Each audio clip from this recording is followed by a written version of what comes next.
billahi minash shaitanir rajim bismillahir rahmanir rahim. mo tuntun yìí kí o Ọlọ́run jẹ́ ẹ máa wà dáadáa sá. walaqad sabaqat kalimatuna li ibadinal mursalin. bismillahir innahum lahumul mansurun. apela fẹ́ dá. a'udhu billahi minash shaitanir rajim bismillahir rahmanir rahim. minash shaitanir rajim bismillahir rahmanir rahim.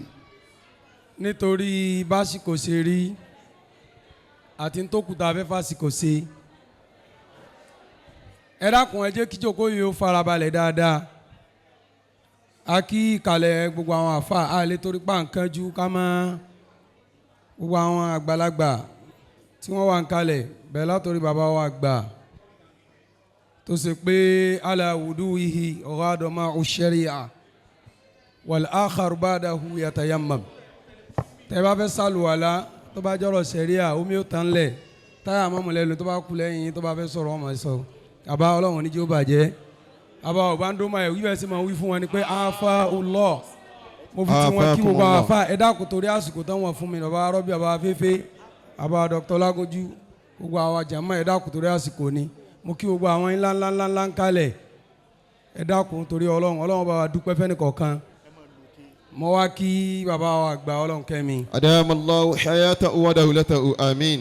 bàbá kò síjọ́ bàbá wa ọ̀tẹ́ bàbá wa sẹ́fọ̀lù kọ́ọ̀dìrí ẹ̀dá kan má bínú bàbá mi kú dí bàbá wa àfukù ẹ̀dá kan mo fi bàbá àgbà ọlọ́run kẹ́mi kí gbogbo wa.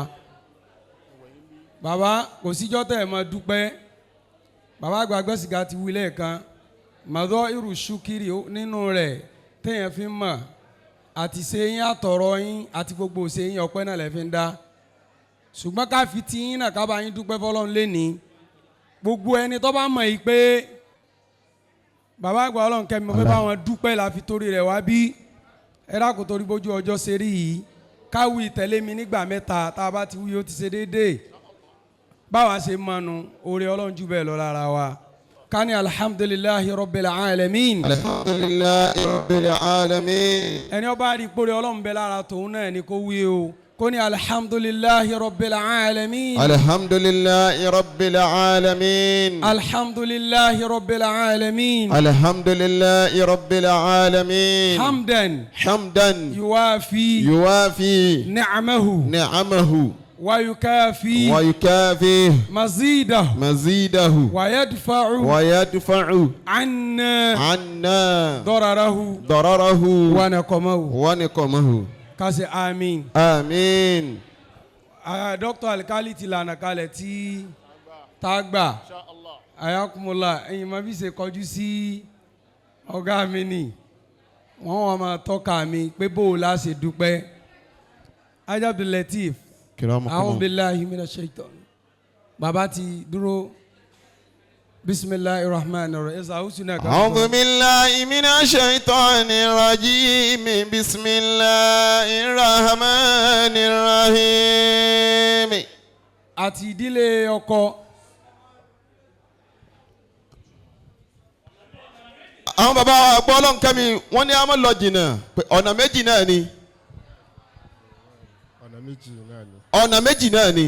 ìgbà tí mo ti ń wí báyìí mẹ́tún yóò tún máa pẹ́ bẹ́ẹ̀. àwọn tí ọlọ́run fi kẹwa ní jókòó yìí káyì jókòó ẹ jókòó ẹ dákun ẹ jókòó látòrí àfáà wa àgbà ọmọ àfáà Dr.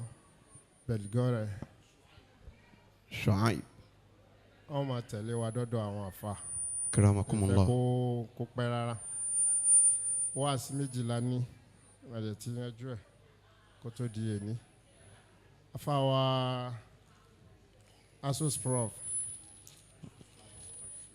associate prof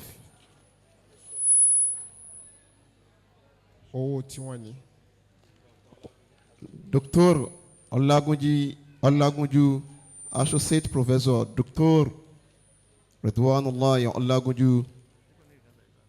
owó tó wà ń bẹ. ó ti mọ. ayakumullah. àmọ́ eléyìí. àwọn àfáà tí wọ́n ní ètò ìjókòó yìí. jama ajishan 2 million naira lówó yìí. ayakumullah. Gbogbo ẹ̀yin tí Ọlọ́run bá fi kẹ́ wa níjókòó yìí ni mo fẹ́ kó tẹ̀lé wa débẹ̀. ayakumullah. Látòrí àfa wa ọmọ àfa wa owó jama ajishan ni. owó jama ajisan lódìdí 2 million naira. Owó ọpẹ́ nù. owó ọpẹ́ nù. Mo wá fẹ́ máa gbọ́ èmi ni màá máa pè ayára. Bàbá ni wọ́n máa pè é wọ́n máa acknowledge ẹ̀. Ẹ bá mi béèrè lọ́wọ́ dókítà pé kí ni wọ́n fi tẹ̀lé mi lọ́dọ̀ àwọn àfa. Bàbá ọmọ wa ń bí àti wa Mujahid. Ẹ bá ń sọ fún arájì wa Ọlárẹ̀wájú.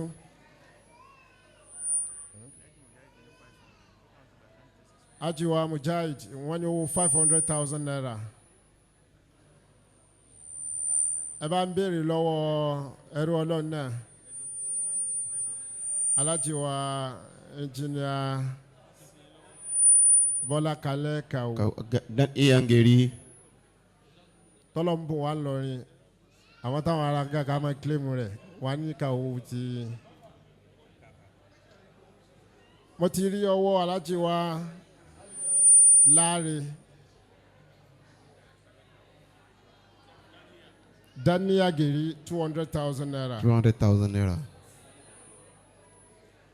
Dr. Swaib Bedgore wọ́n ti fún wa ní 100,000 naira. 100,000 naira.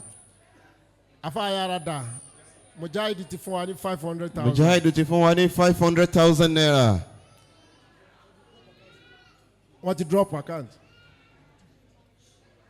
Seiful Kadiri Salati wọ́n ní 250,000 naira. Seiful Kadiri Salati 250,000 naira. Ẹ sì bá ń pariwo Ọlọ́run. Allahu Akbar. Bàbá wa Mekudi 250,000 naira. Mekudi. Allahu Akbar. Mekudi. Ọlọ́run máa bóyin láti rí sí. Amin. Minister 100,000 naira. Haji Abdul Kabir Afuku Minister 100,000 naira. Account. Mekudi gẹ́gẹ́ ti fún wa ní 250,000 naira. Ayakumullah. Ẹ bá ń lọ sí ọ̀dọ̀ Afáyárada. Afáyárada. Ẹrú Ọlọ́run kan lórí ìjókòó yìí wọn faramọ́ ká dárúkọ àwọn. Ẹrú Ọlọ́run sì ni wọ́n ti ṣe gudugudu nù náwó yìí. Ayakumullah. Only àwọn náà 250,000 naira. 250,000 naira. Ẹrú Ọlọ́run. Mo fẹ́ mọ ibi tó yìí ń lọ ó ní iye tó ń lọ tí ò bá ká ní padà sọ́dọ̀ dókítà. Ayakumullah. Ó yá máa ká. Ẹ bá ń lọ sí ọ̀dọ̀ ẹrú Ọlọ́run ni. Ẹrú Ọlọ́run ni. Ẹ̀rí Alkosimi ni. Alkosimi Channel of Success. 250,000 naira. 250,000 naira. Ọlọ́run bò yín láṣìírí. Ọlọ́run bò yín láṣìírí. Afáyára lọ́sọ́dọ̀ ẹrú Ọlọ́run náà. Lọ́sọ́dọ̀ ẹrú Ọlọ́run náà. Ẹrú Ọlọ́run náà. Alhaji wa Ahmed. Gbogbo wa máa ń pè wọ́n lọ́dọ̀ wa ní Daddy Mustapha. Alhaji wa Ahmed. Ẹ máa lọ sókè sí ni. Daddy Musti 200,000 naira. Aja Fati láti Keystone Bank. Aja Fatima láti Keystone Bank. Ẹ dákun ẹ lọ bá ń bá. 100,000 naira. 50,000 naira. Engineer Sarat. Alájà wa Bẹ́gọ́rẹ̀ wọ́n wà lókè mbẹ́ ni.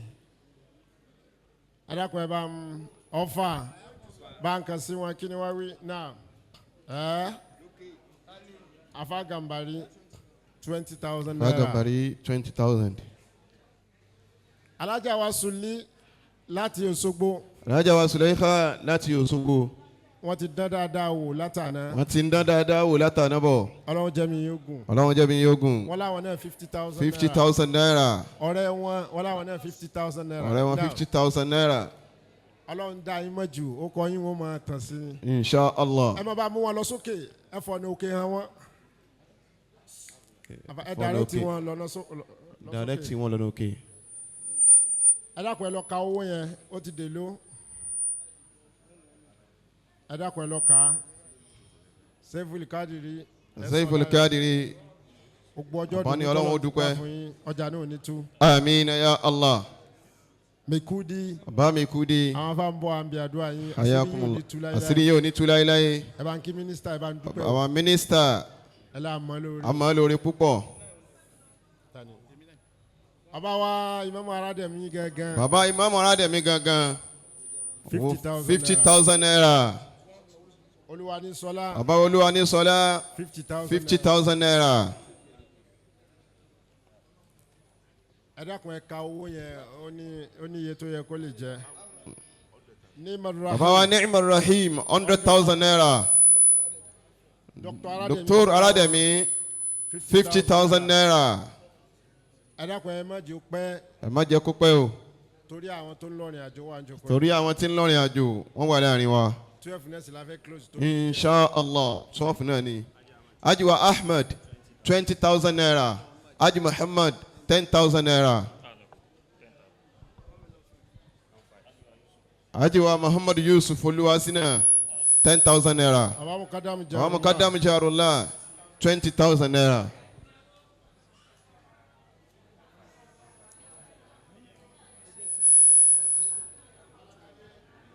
Abalakaje 10,000 naira.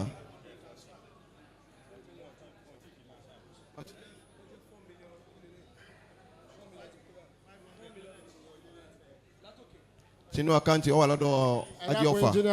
Engineer Sarat alájà wa.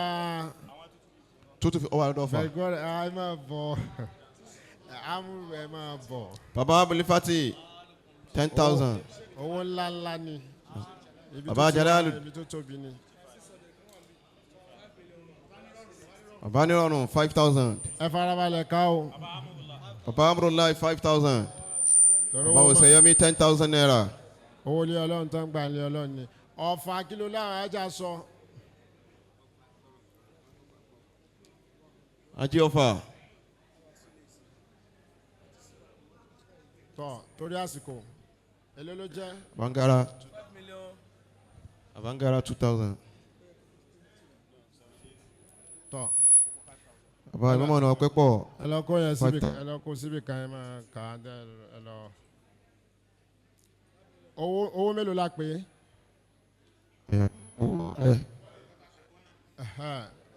ní má dàwọn yẹn láàmú lọ dàwọn láàmú bọ̀. bàbá wa lọ́yọ̀ àwa ní ti dìbò dò ajẹ́bìtìlẹ̀ wàhálà ọlọ́run bá a dúpẹ́. tọ́ ẹ kó síwájú àwọn afa. dókítà ètò tó bá kàn ní ká máa ṣe lọ́wọ́. Anakumullah. Àtòwò ọpẹ́ àtòwò kí wọ́n so igi àtòwò tá a nídìí àti gbàǹjòkó yìí àtàlùbáríkà àti gbé ẹ̀mí rẹ̀ ogún 5 million 5.